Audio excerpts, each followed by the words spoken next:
বিশ্বের প্রথম আন্তর্জাতিক পর্যায়ের আমদানি মেলা চীন আন্তর্জাতিক আমদানি মেলা সম্প্রতি চীনের সাংহাই মিউনিসিপ্যালিটির ন্যাশনাল এক্সিবিশন অ্যান্ড কনভেনশন সেন্টারে অনুষ্ঠিত হয়ে গেল এই মেলার সপ্তম আসর।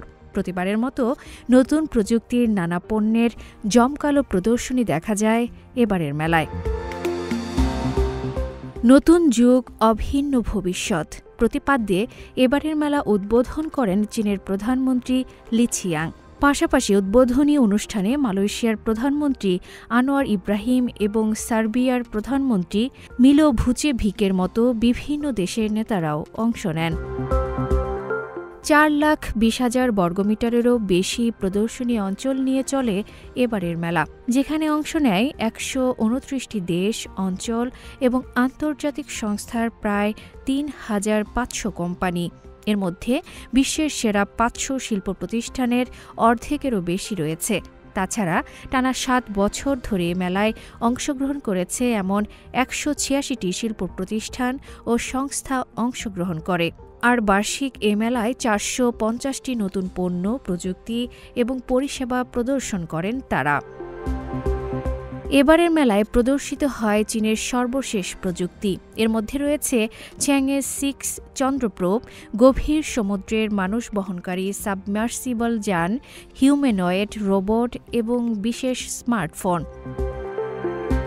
ব্রেইন কম্পিউটার ইন্টারফেস ও শিল্প রোবটের দেখাও মেলে এবারের মেলায়। এই আমদানি মেলায় প্রথম ব্রেইন পেসমেকার নিয়ে আসে বিশ্বের অন্যতম বৃহত্তম medical device company Medtronic. Asia Pacific অঞ্চলে উন্নত ব্রেইন কম্পিউটার ইন্টারফেস এবং কৃত্রিম বুদ্ধিমত্তা প্রযুক্তির মাধ্যমে ব্রেইন পেসমেকার বিভিন্ন রোগে আক্রান্ত রোগীদের সাহায্য করে থাকে। আমাদের মস্তিষ্ক এবং স্নায়ু ব্যবস্থা একটি বিশাল মহাবিশ্বের মতো, এবং বুদ্ধিমান সংবেদনশীলতা মস্তিষ্কের রোগ সম্পর্কিত সংকেতগুলো শনাক্ত ও ক্যাপচার করতে পারে। উদাহরণস্বরূপ, মৃগী এবং অনেক স্নায়ুবিজ্ঞান সম্পর্কিত রোগগুলো সংকেতের মাধ্যমে অনুসন্ধান করে চিকিৎসা করা সম্ভব। এছাড়া দেখা মেলে বিভিন্ন আধুনিক প্রযুক্তির চিকিৎসা সেবাদানকারী রোবটেরও। তাই তো মেলা থেকে উন্নত সার্জিক্যাল রোবট কিনতে এসেছে চীনের প্রাইভেট স্বাস্থ্যসেবা প্রদানকারী প্রতিষ্ঠান ইউনাইটেড ফ্যামিলি হেলথ কেয়ার। আমি মনে করি সার্জিক্যাল রোবটের উপকারিতা অনেক। এর মাধ্যমে রোগীরা দ্রুত হাসপাতাল থেকে ছাড়পত্র পায়, পাশাপাশি সঠিক অপারেশন করতেও সক্ষম। এটি বিশেষ করে এন্ডোভাস্কুলার এবং পালমোনারি সার্জারিতে বেশি ব্যবহৃত হয়। আমি বিশ্বাস করি যে চীনে সার্জিক্যাল রোবটের জনপ্রিয়তা আগামী কয়েক বছরে অনেক বাড়বে।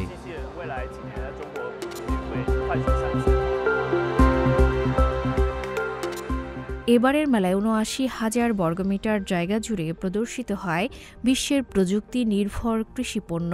এবার বেশি দৃষ্টি কাড়ে চীনের উত্তর পশ্চিমাঞ্চলের নিংশিয়াহুই স্বায়ত্তশাসিত অঞ্চলের লবণাক্ত ক্ষারযুক্ত জমির মাটির নমুনা।